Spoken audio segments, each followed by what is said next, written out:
darkest part of Africa, there exists a string of villages along the Zambezi River. The people there say the river brings them two things. It brings them life, and it also brings them death.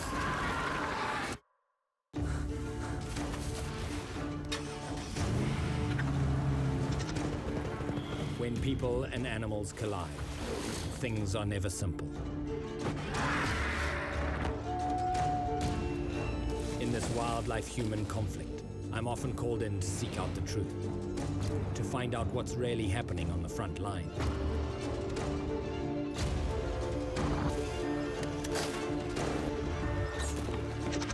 My name is Ivan Carter, hunter, conservationist, and wildlife investigator.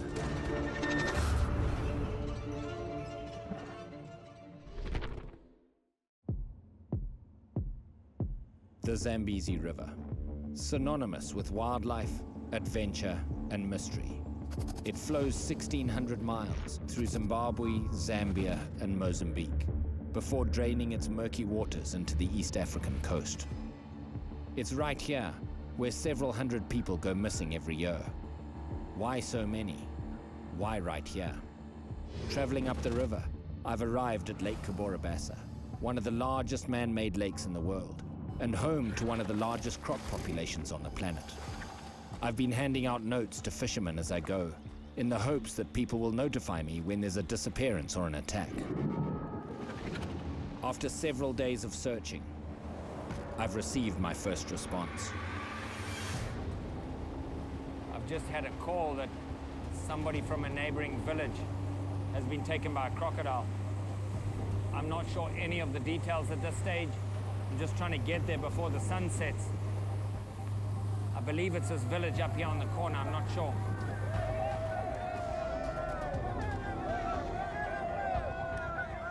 It's chaos. I have no idea what's going on at this stage. I need to get to shore. Maybe a villager there can shed some light on what has happened.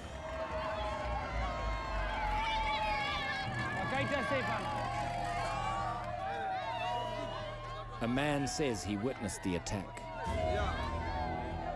A girl was taken right here. He tells me a young wife was taken. They have no guns or ammunition, and he begs me to rescue her. Time is of the essence. If she is to be found, she won't be far off. I can't see anything going on here. It's impossible to actually see. The water's really, really murky. Right here, it's probably 15 feet deep. The floating carpet of reeds and the fading light makes rescuing the girl an almost impossible task. They just seem to be slapping the water out there.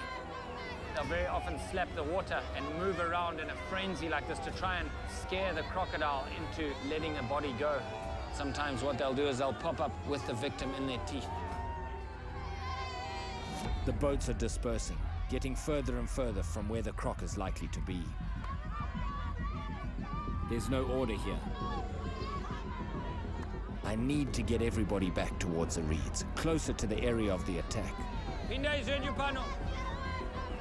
I've just told them they should come here.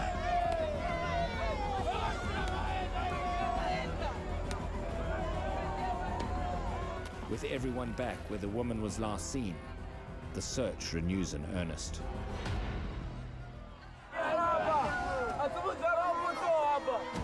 One of them says that they've seen something over there.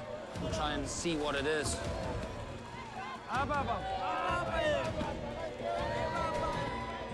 He said he saw a hand right here.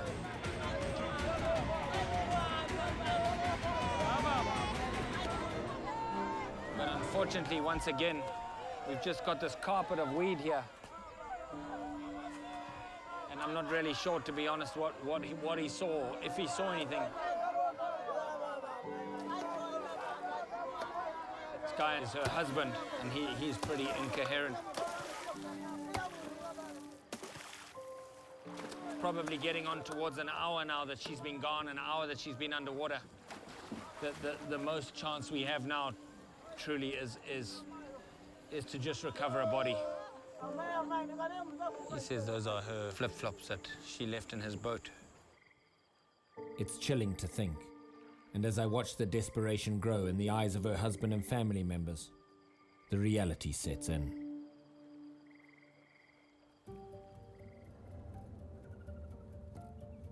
It's a new day, but I still feel chilled by yesterday's events. They've generated questions. What is it about this area that causes so many croc attacks? I approach a nearby fishing village in search of some clues. These people make their living from the river.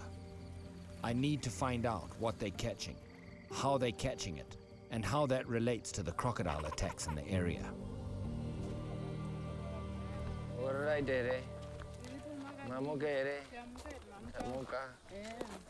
Every evening in this village, the men folk go out and they fish. That's not just this village, this is representative of the whole culture. People are getting forced into this scenario where they have to be on the water. Their livelihood depends on the Zambezi River that's flowing in the background here. Fish is one of the cheapest forms of protein there is. This is putting the humans in direct competition with the crocodiles. These guys have just come in. I want to go down and see what they've actually caught during the night. Yoi, yoi. These little catfish have actually got poisonous fins. And so what these guys are doing is before they even attempt to take them out of the net, they break the fins off so that they don't get stabbed by them. Look how careful he is with it before he's broken those fins. It's got very, very fine barbs on it. It's like a thorn, but it's covered in a slime. This fin comes on the back, the teeth exposed from the bottom. If that thing goes in you, you're going to have to cut it out, and it's very, very painful with the slime. Interestingly enough, that's what stops these guys falling prey to crocodiles. The men on the riverbank point me to where they store their catch for the day. In a village without freezers, or even electricity for that matter, fish are laid out on the sand to dry. Later on, these fish will be shipped out in order to feed other hungry villagers. Here's a tigerfish. A big tigerfish is 10 pounds. No big fish at all. So you take this, for example. This is a squeaker. In a lot of places, these aren't even looked at as really very much food value, but the fact that there's so many of these means that this is all that's left. These are all signs of overfishing. I'm shocked at how small much of the catch really is. Has it always been this way? You know, in a country where the average age is 17 and you've got one of the fastest growing populations in Africa, it's actually quite difficult to find an elder. Phineas here, who is in his late 60s, he's an elder for this whole area. He's a very well-respected individual to the area. I'm here to speak to Phineas, find out what it was like when he was a child, and see truly if anything's changed. He was born here right in this area in 1949, just on the other side of the river here. In the old days, they caught a way bigger variety of fish. They caught way bigger fish, and they caught a lot more fish than these days. And just in a couple of hours, they could fill their whole boat, and they had to stop fishing because the boat was full of fish. There were a lot more crocodiles, but they weren't scared of them. They didn't eat very many people.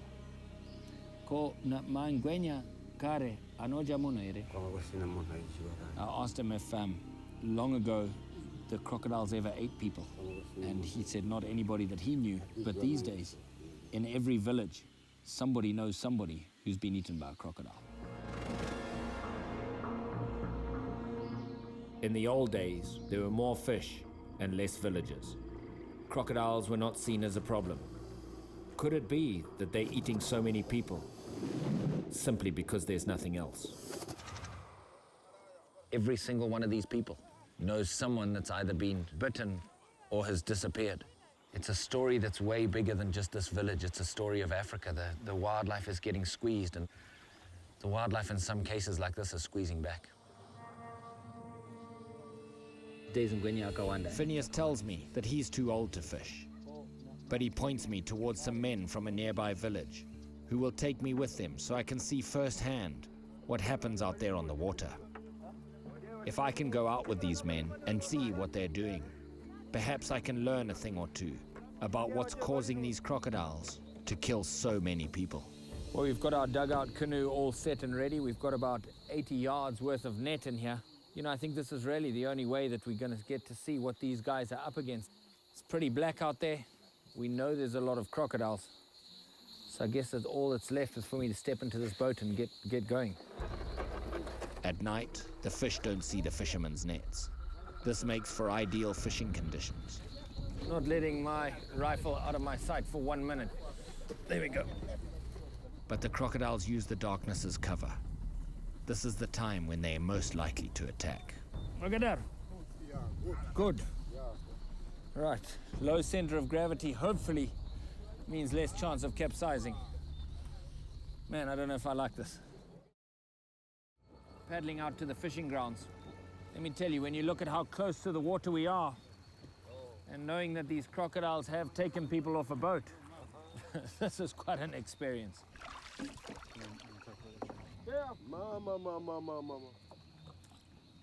Paul, who's in the front of the boat here, has just told me that his brother, about 10 years ago, was eaten by a crocodile doing exactly this.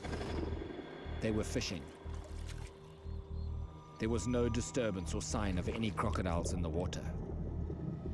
As Paul's brother leaned down to pull at his net, suddenly a croc erupted from below, took hold of his arm, and pulled him down where he disappeared with no further sign.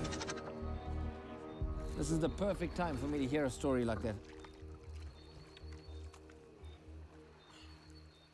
You know, life really is all about perspective, and as I really think about it practically, from my perspective, holding on to this rifle makes me feel a whole lot better.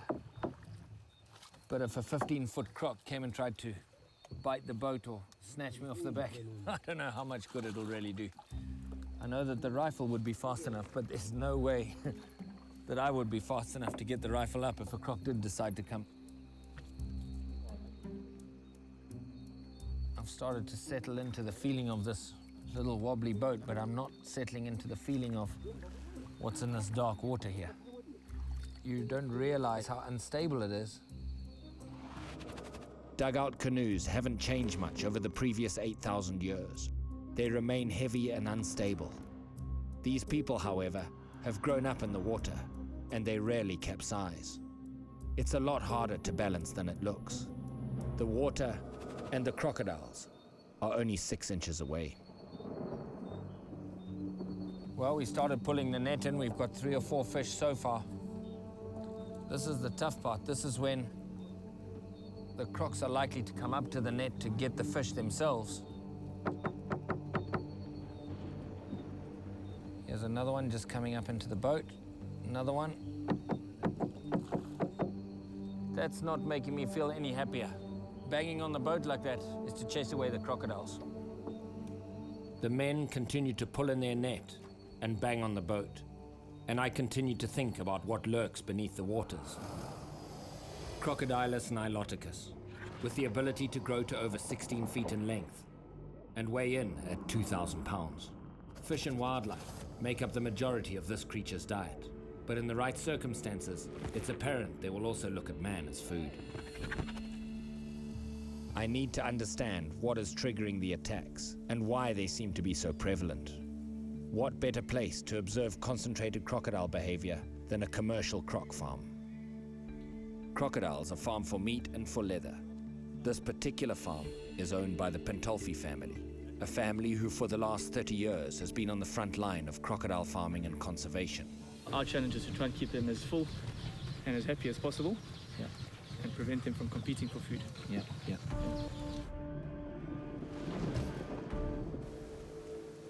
What better time to be here than at feeding time?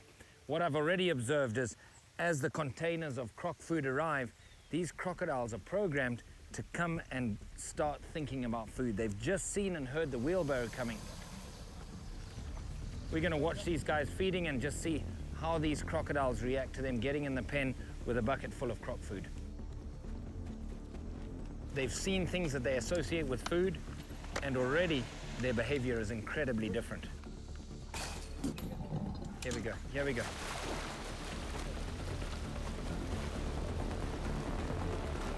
I'm shocked at the quick and violent reactions of these crocodiles as they see what's associated with food. Just look at the speed of these animals. Look at how these crocodiles feed. We've really got to take care of our feet. These things will get out and snap at us. They've all associated humans with food here.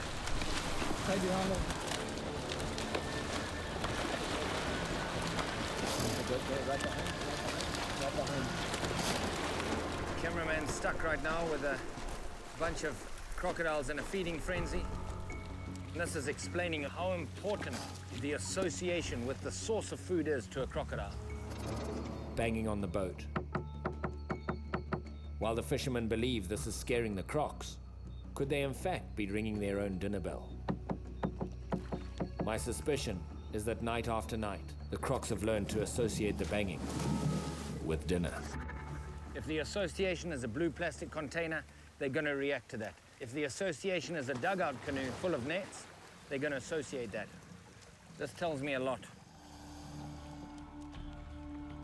Right from the day they emerge from that egg to the time they're 80 years old, they really are the ultimate predator, aren't they? We've tried to tame them before, and from the second they come out of the egg until the day they die, they're going to try and bite you.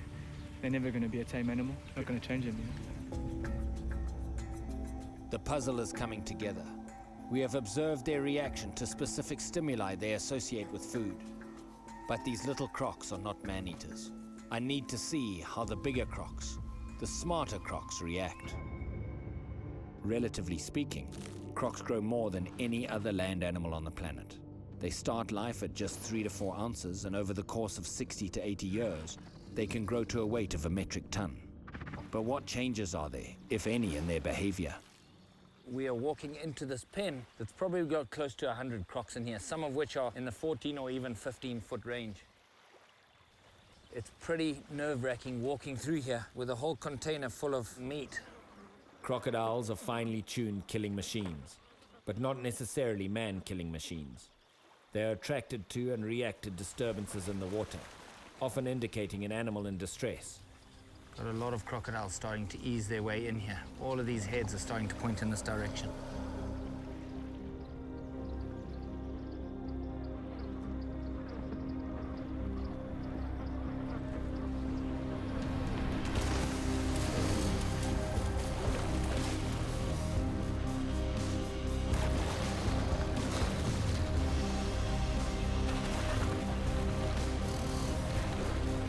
You can see the reaction of these crocodiles is much more about what I'm throwing in there than it is about me.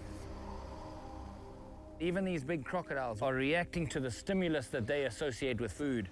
Stimulus, like a hand pulling a net, the splashing of a child, or a woman working along the riverbank.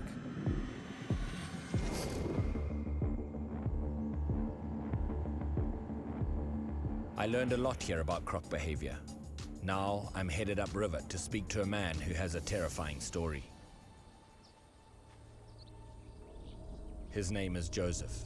He has lived his whole life on this river, a life that was dramatically changed 10 years ago. He went fishing. The water was pretty deep. It was deeper than he could stand. Something he believes was a crocodile knocked the bottom of the boat. He fell into the water. Then he felt something very, very strong pulling at his legs. But he was able to grab the side of the boat. His friend that was in the boat fishing with him came and grabbed his arms. And for some reason, the crocodile let go and his friend was able to throw him back into the boat. While he was in the water, the crocodile actually got hold of his head, and he's also got some scars on his torso. You can see there's a very deep tooth mark on the side here. That obviously went right down to the bone there. But his legs were completely smashed up. Took him a couple of days to get to the clinic, and they amputated both legs at that time. Sure, every day. Said even now, every day he still fishes. He still does everything that the fishermen do here. Tough person. Joseph's story is inspiring and telling. Man-eating beasts. An ancient and forgotten fear for most of us in the modern world. And as I'm learning, possibly more so today than in the past. These days, in every village, somebody knows somebody who's been eaten by a crocodile. These crocs are attacking people, on the banks and in the waters. He felt something very, very strong pulling at his legs. There are more people today than ever before. Less fish, less wildlife, and therefore more aggressive crocodiles. The fishing here is hard, the fish smaller, and fewer than ever before. The crocs can be triggered into a feeding frenzy. The people believe tapping the side of the boat will chase the crocs away. I suspect it's having the opposite effect. This is explaining how important the association with the source of food is to a crocodile. Crocs don't always associate humans with food.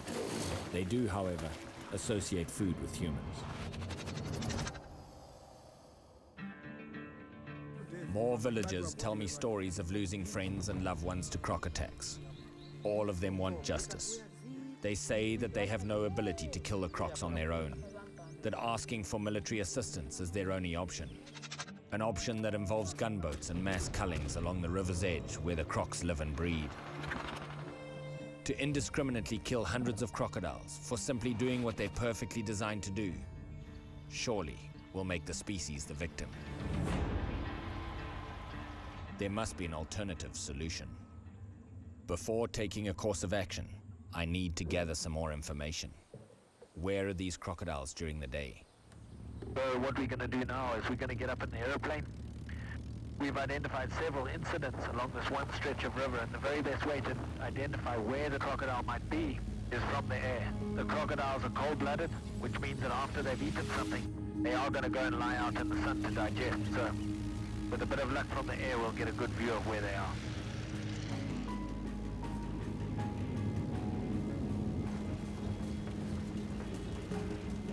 From the air, the incredible labyrinth of channels is the perfect croc habitat. But they're not the only predator here. Fishing village. Humans have encroached on the crocodile's habitat. People and crocodiles living in close proximity. It's a deadly combination. You can see all of these sandbars that they come out on. What we're seeing is that these crocodiles are in little groups on these islands. We won't see any for a while, and then suddenly you'll see, 3 or 4 crocodiles all in the same place. Crocodiles are masters of their environment.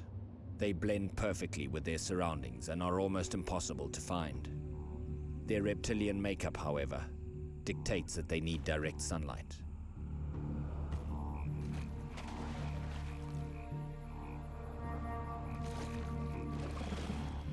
Crocs like an area with a lot of cover, a deep channel nearby, and dry land to sun themselves. From the air, we saw 6 or 7 very big crocodiles here. Being cold-blooded, it's crucial that they absorb some heat from the sun. This particular spot meets all the criteria. And what's more, there are 4 different villages, each within a mile.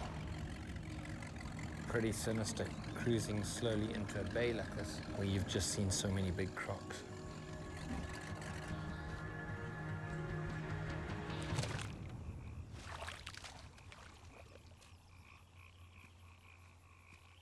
Oh, there we go. Here's a big track right here. Here is a big crocodile track here. Look at the size of this track. Here's the back of the pad. You can actually see the scales on his foot.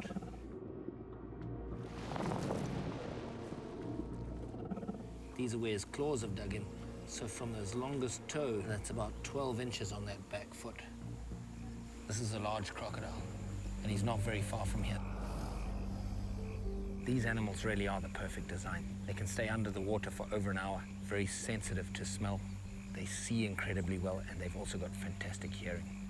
Even though they've got a tiny little brain, they're incredibly aware of their surroundings, and so getting close to one of these big crocs, identifying it as there it is now, there it is now. I have the strong and very real feeling that I'm being watched.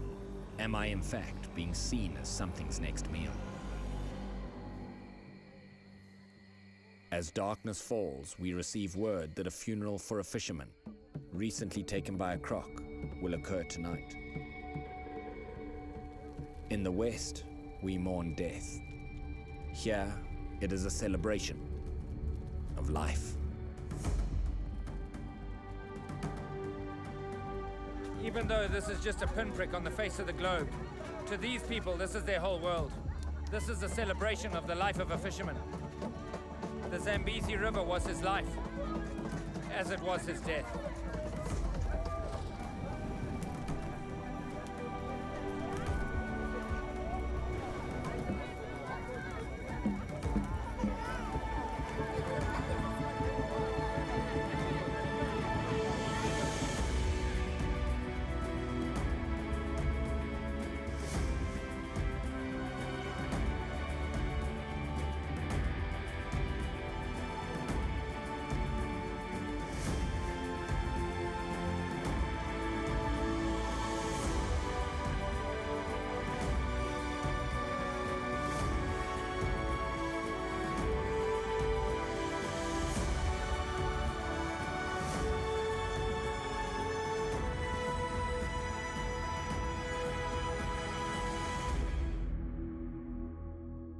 It's an honor to be included, but tainted for me by what it represents. Another human life has been taken. And once his house burns down, there will be nothing left but memories and ash. The people are demanding blood, and it's not long before they'll take the situation into their own hands. As the embers fade, the village chief suggests an alternative solution.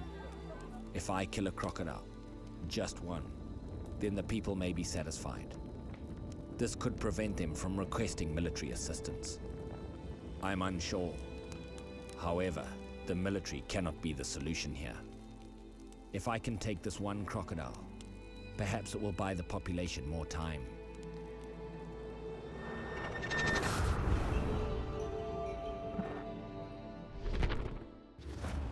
I am Ivan Carter. I'm on the Zambezi River in Mozambique, a place where several hundred people are taken by crocs every year. I've witnessed firsthand the aftermath of an attack and attended the funeral of yet another croc attack victim. I've been asked by the village chief to kill a crocodile. I head back to where we found the footprint of the large crocodile. Finding the croc is easy. Hunting the croc is an entirely different matter. I'll be using a blind, a hunting technique, in order to hide myself from the crocodile's incredible eyesight. It's pretty easy to stay quiet so they can't hear you. But staying out of sight now, that's difficult. What I've done is I've taken these branches here. I've got some rocks that are in a kind of a, it almost looks a bit like a coffin. I'm gonna be lying here just like this, completely out of sight. And between all of this vegetation and the camouflage, I'll stay extremely still.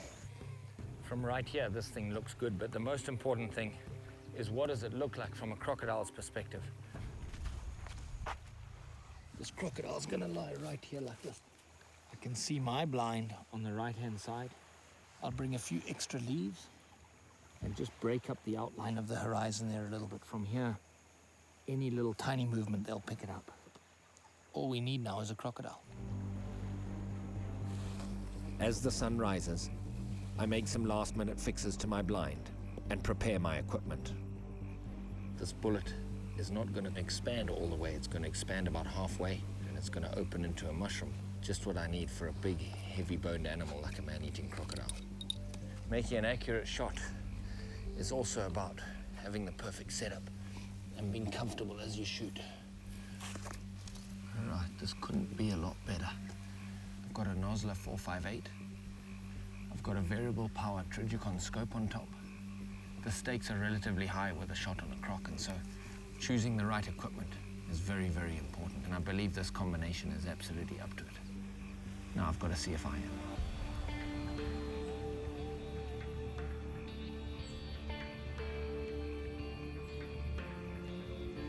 I feel like I'm in a little cave here. I've got a tiny little hole. You can just see out. Very, very hidden, and I just need to stay completely quiet. And hopefully these things won't long to come in. The bait is in place, the scent drifting. Crocodiles have an incredible sense of smell, and will smell something like this up to a couple of miles away. After several hours, the first small crocodile appears. Crocodiles are starting to come in.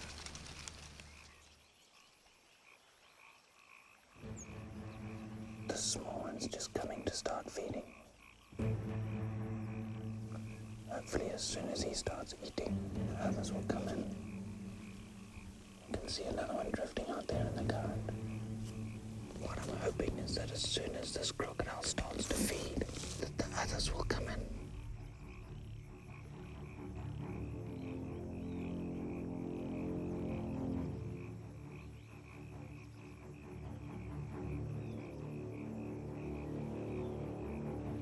Okay, they're starting to feed.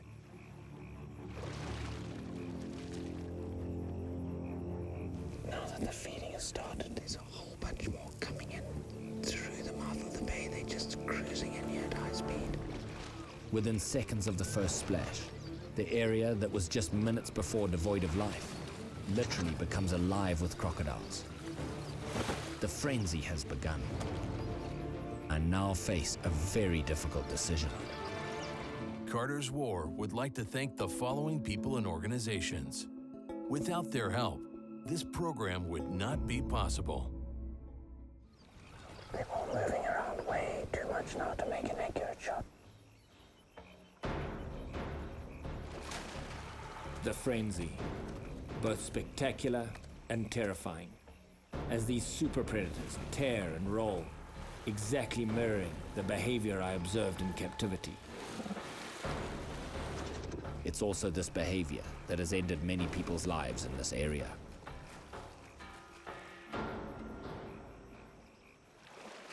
But these are not captive crocodiles. These powerful animals are a product of their environment, an environment that until the arrival of man remained largely unchanged.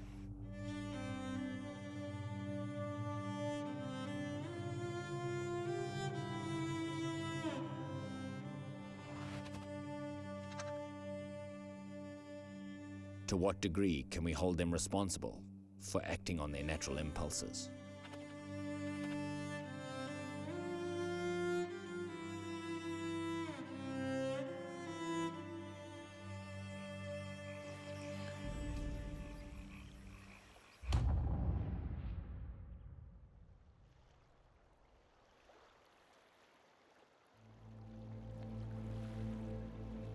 I've acted on behalf of the human element. I've strayed from my core values as a conservationist, but I believe my action today may help save the remaining crocodile population in the area. I returned to the village. The first time I encountered these people was in the pandemonium of a recent attack. I now present them with their nemesis, an animal they have been taught to fear as each of them took their first steps. Well, we've just brought this croc back to the village. And there's a mixture of elation, surprise, shock. Some of these kids I don't think have even been this close to a big croc that they know of.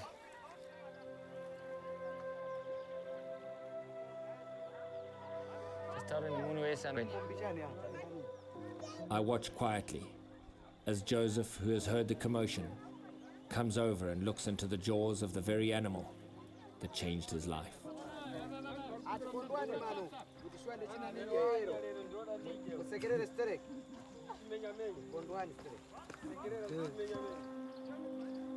Ya, ndio ndije yule wani alele. Wani alele kuma hiyo. Ya, funduko siku.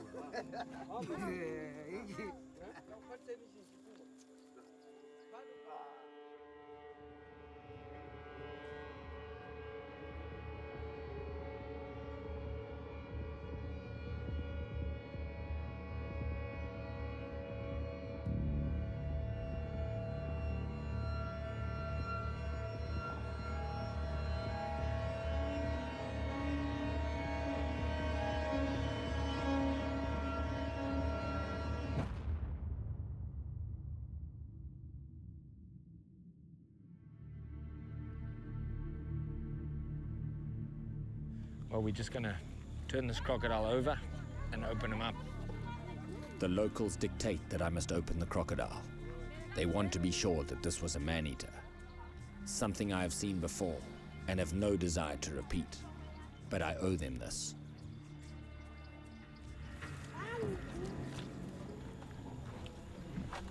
My papa.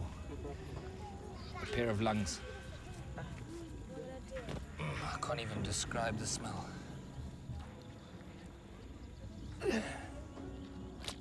Chicho. Looks like a piece of spine. Isana.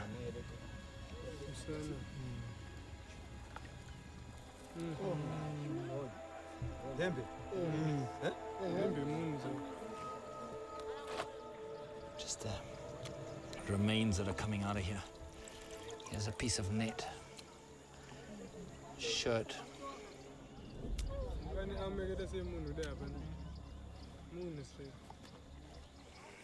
There's some grisly remains in the stomach there. A big chunk of net and a half-rotting shirt. There's not much you can argue about that.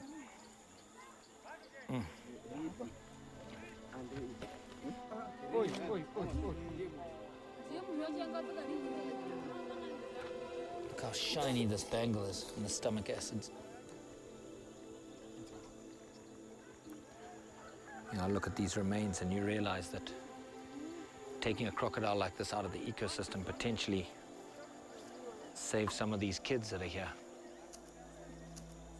But as you look at the bigger picture, it's hard to really feel like you're making a difference because the human element is growing so fast. This is not a crocodile problem. This is a human problem. The human element is growing. Croc's habitat and its food is shrinking.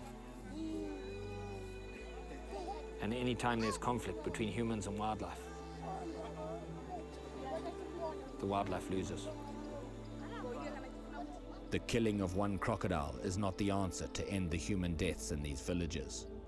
While I've most certainly bought some time for the crocs in this stretch of river, the crocodile situation here is representative of a far greater picture. Yes, indeed, as I look down on the remains of two victims, one human and one wildlife, one thriving and one threatened. From the perspective of a conservationist, it's the crocodile, the wildlife, whose future is unsure.